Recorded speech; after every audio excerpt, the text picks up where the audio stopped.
एक बहुत ही दिनों से चर्चा चल रही थी कि हर तरफ एनिमल का जादू छाया हुआ था। और जैसे कल एनिमल रिलीज हुई है तो हमें देखना चाहिए कि एक अच्छा और सच्चा रिव्यू किसी फिल्म का क्यों और कैसे लिया जाता है। तो कहानी एनिमल की कुछ ऐसी है कि बाप और बेटे के रिश्ते को दिखाने की कोशिश की गई है। और इस कोशिश में बाकायदा एक्टिंग के तौर पर अगर हम सोचें तो ज़रूर रणबीर कपूर खरे उतरे हैं, रश्मिका मंदाना खरे उतरे हैं, और जो भी दूसरे एक्टर्स हैं, खास करके अनिल कपूर के बहुत ही कम सीन हैं, लेकिन उन कम सीन में उन्होंने दिखा दिया है कि इतने सालों से मैंने बॉलीवुड में जो किया है वो कोई एवी तेवी बात नहीं है। एक एक्टिंग के तौर पर खरे उतरते नज़र आ रहे सभी कलाकार। लेकिन बॉलीवुड एनिमल की कहानी चलती है 20, 25 या 30 मिनट तक, कुछ ऐसे जैसे हमारे पैसे वसूल हो गए हो और हम भी एंजॉय करते हैं the attitude of Ranbir Kapoor, उनकी बात करने का स्टाइल, उनका हेयर स्टाइल, उनके कपड़ों का स्टाइल, और उनकी कुल मिलाकर उनकी कैरेक्टर को मैच होने वाला एक कैरेक्टर, एक किरदार देने की कोशिश की है डायरेक्टर ने पहले 20 मिनट में। लेकिन जैसे 20-25 मिनट ख़त्म होते हैं और शुरू होता है फिल्म का सेकंड हाफ, फ़ौरन आफ्टर 25 मिनट्स, तो हम देखते हैं कि बिल्कुल फिल्म में कोई जान नहीं है।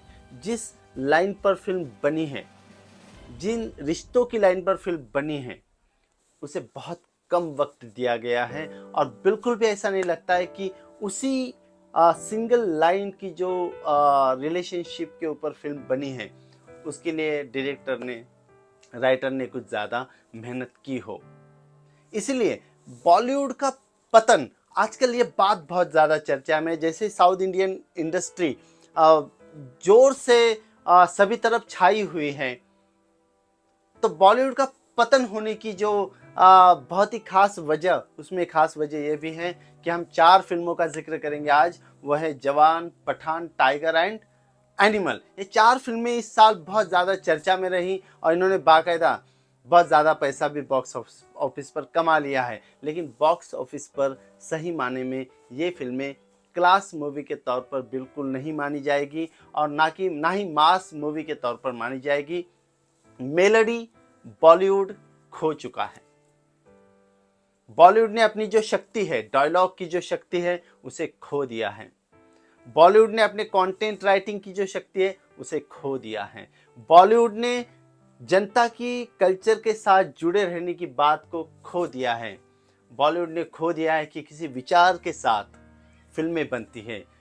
ये सारी बातें साइड में रखकर एनिमल को बनाया गया है, और एनिमल मूवी फेल ना हो इसका पूरी तरीके से ध्यान रखा गया है, इसलिए कि इसमें रश्मिका मंदाना को लेकर मिस उनकी पॉपुलैरिटी को कैच करने की कोशिश करने के साथ साथ साउथ इंडियन फिल्म इंडस्ट्री से जुड़ने की भी कोशिश हुई है। इसी तरीके से महाराष्ट्र के एक और कलाकार को कुछ 10 मिनट तक लेकर उनके जुबा पर कुछ ऐसे डायलॉग्स चिपका दिए जो कि बहुत ही भद्दे हैं, बेकार हैं। पीजे से भी बेकार डायलॉग्स वहाँ पर हमें देखने मिलते हैं। इसके बाद हम चलते हैं कि पंजाब का सीन लेकर पंजाब के अपने भाइयों को लेकर आते हैं, और इसी तरीके से कुछ 1-2 गीत पंजाबियों का वहाँ पर डाल दिया गया है ताकि पंजाब के लोग जुड़ सकें। और दिल्ली का क्लाइमेट लेकर, कारपोरेट वर्ल्ड को लेकर मूवी बनाने की कोशिश की गई, जिसमें बताया जा रहा है कि बाप को अगर कुछ होता है तो बेटा एनिमल बन सकता है। लेकिन कहीं पर भी बेटा एनिमल नहीं, एक बहुत ही भद्दा, बहुत ही वल्गर, बहुत ही खराब तरीके से पेश किया गया है रणबीर कपूर को इस मूवी में। एक रो के जैसे पेश किया गया है, जिससे मुझे नहीं लगता कि एक सिनेमैटिक प्रेजेंटेशन कुछ हुआ है। हाँ, उसमें बहुत ज़्यादा एग्जैजरेशन करने की कोशिश की गई है। केजीएफ की जो राइफल वाली सीन है उसे इमिटेट करने की कोशिश की है, जिसमें हाँ मिस इम्प्रॉबेबिलिटी है, कुछ इसी तरीके से छोटी छोटी बातें। और मैं तो समझ नहीं पा रहा हूँ कि जब मैं इसके रिव्यू के बारे में सोच रहा था कि मैंने इसका रिव्यू क्यों करना चाहिए, तो मुझे रिव्यू ऑडियंस के लिए इसलिए भी करना पड़ा है कि बॉलीवुड वालों ने ऑडियंस को एक बहुत ही भद्दी ऑडियंस मानना शुरू कर दिया है। इसीलिए उनकी सोच में कुछ इस तरीके से गंदगी भर गई है कि किसिंग सीन नहीं दिखाएंगे, बॉडी एक्सपोज होते हुए नहीं दिखाएंगे, गंदी बातें करते हुए नहीं दिखाएंगे, वल्गर बातें करते हुए नहीं दिखाएंगे, तो लोग फिल्में नहीं देखेंगे। ये बहुत ही छोटा तबका है जो इन बातों को पसंद करता है, जिसे हम टीनेज कहते हैं। लेकिन फिल्में सिर्फ टीनेजर्स नहीं देखते हैं, फिल्में फैमिली के साथ भी देखी जाती है, फिल्में आफ्टर टीन एज भी देखी जाती है, फिल्में बूढ़े लोग भी देखते हैं। और बॉलीवुड की जो एक खूबसूरती थी, एक मेलोडियस खूबसूरती थी, जो एक म्यूजिकल खूबसूरती थी, जो डायलॉग को लेकर खूबसूरती थी, जो रिश्तों को दिखाने की जो खूबसूरती थी, बॉलीवुड अनफॉर्चुनेटली इसे खो चुका है। और कोशिश की जा रही है कि किसी कैरेक्टर को बड़ा करने की, लेकिन बॉलीवुड भूल गया है कि कैरेक्टर का मतलब होता है वर्च्यू। उस किरदार में किसी एक वर्च्यू को कुछ इस तरीके से भर दिया जाता है कि उस वर्च्यू को रिकग्नाइज करती है आम पब्लिक, ऑडियंस रिकग्नाइज करती है। ऐसा रिकग्निशन हमें बिल्कुल आजकल बॉलीवुड की मूवीज़ में नहीं देखने मिल रहा है, जो कि बहुत ही ख़राब चीज़ है। बॉलीवुड साउथ इंडियन फिल्मों का या फिर हॉलीवुड का इमिटेशन कर कर कभी भी अपने आप को साबित नहीं कर पाएगा, और बॉलीवुड को साबित करने की ज़रूरत है भी नहीं, क्योंकि 70, 80, 90 के दशक में जो बॉलीवुड, 90 के दशक में जो बॉलीवुड चला है, उसने देश दुनिया को हमेशा खुश रखा है, एंटरटेन किया है, इंस्ट्रक्ट किया है। खुशी देने के साथ साथ एक सोच भी देने की कोशिश अपने गीतों के ज़रिए, अपने डायलॉग्स के ज़रिए, अपने कंटेंट राइटिंग के ज़रिए, स्टोरीज के ज़रिए की है। Bollywood does not mean the movies like Pathaan, Jawan, Tiger and Animal as such. इसके परे बॉलीवुड है। बॉलीवुड के कंटेंट राइटर्स को बहुत ही संजीदगी के साथ बॉक्स ऑफिस से उठकर सोचना पड़ेगा। बॉक्स ऑफिस पर 100 करोड़ के क्लब में चली गई, 200 करोड़ के क्लब में चली गई, इन बातों को तोड़कर सोचना पड़ेगा, छोड़कर सोचना पड़ेगा। हम मानते हैं कि जब पैसा खर्चा होता है, पैसा लगाया जाता है, तो पैसा मिलना भी चाहिए। एक प्रोफेशनल तौर पर, कमर्शियल तौर पर इन बातों को सोचना गलत नहीं है। लेकिन दोस्तों, साथ ही साथ हम जिस दुनिया के लिए, जिस देश के लिए, जिस पब्लिक के लिए फिल्में बना रहे हैं, उनमें हमने कुछ कल्चरल वर्च्यूज़ एंटरटेनमेंट के ज़रिए देना, ये हमारी बहुत ही ख़ास किस्म की जिम्मेदारी है।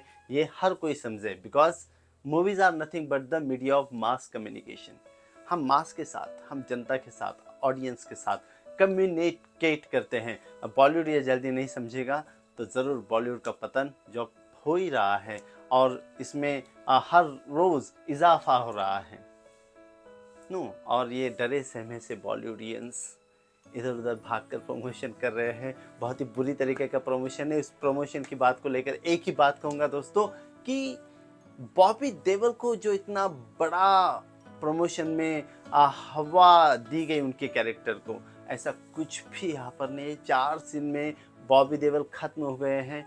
जैसे एंट्री होती है, उनकी शादी लगी है, वहाँ पर एक वायलेंट सीन है, फालतू वायलेंट सीन करने के बाद फ़ौरन वो सेक्सुअल सीन पर चले जाते हैं, फ़ौरन सेक्सुअल सीन के बाद बदला लेने के सीन पर चले जाते हैं, और फ़ौरन बदला लेने के सीन के बाद आखिरी सीन में वो आते हैं और एक बहुत ही घमासान युद्ध दिखाने की कोशिश की गई है, जो कि बहुत ही बचकाना लगता है, और मूवी यहाँ पर एंड हो जाती है। लेकिन हाँ, फिर भी मूवी में कुछ भी नहीं है, ऐसा नहीं है। मैंने पहले ही कहा कि मूवी के पहले 20-30 मिनट बहुत ही खास है, बहुत ही अच्छे हैं। रश्मिका मंदाना जब उसे डांट देती है उसके एक्स्ट्रा मैरिटल अफेयर को लेकर, तो वहाँ पर रश्मिका मंदाना ने बता दिया है कि मैं आज पूरे देश की क्रश क्यों हूँ और मैं इतनी बड़ी एक्ट्रेस क्यों हूँ। और आखिरी में जब अनिल कपूर एक्टिंग कर रहे हैं रणबीर कपूर के साथ, रणबीर कपूर तो बाकायदा बहुत ही अच्छी एक्टिंग की उन्होंने, लेकिन जब अनिल कपूर अपनी एक्टिंग को पेश करते तो लगता है कि इसे कहते हैं बॉलीवुड। तो Anil Kapoor, Dharmendra, Mithun Chakraborty, then so many, Amitabh Bachchan, Jitendra, इन लोगों ने जो बॉलीवुड को संभालने का काम किया था। आजकल हमारे जो हीरोज़ हैं, means Shahrukh Khan, Salman Khan, Ranbir Kapoor, then Ranveer Singh and Aamir Khan, इन्होंने भी कमाल की है कभी, लेकिन आज वो कमाल बिल्कुल नज़र नहीं आ रही हैं। बॉक्स ऑफिस की दौड़ में सिर्फ लगे हुए हैं 100 करोड़, 200 करोड़, 300 करोड़ रुपए कमाने हैं। इसके परे निकल कर बॉलीवुड को सोचना पड़ेगा। सो एनिमल को अगर मैं रेटिंग देना चाहूँगा तो मैं बिल्कुल रेटिंग नहीं दूंगा, बिकॉज 3 घंटा इट वॉज सिंपली अ पकाऊ movie, it was a boring movie लेकिन मैं देख ही इसलिए रहा था कि मैं देखना चाहता था कि कितना बुरा बना सकते हैं और क्या क्या खेल कर सकते हैं।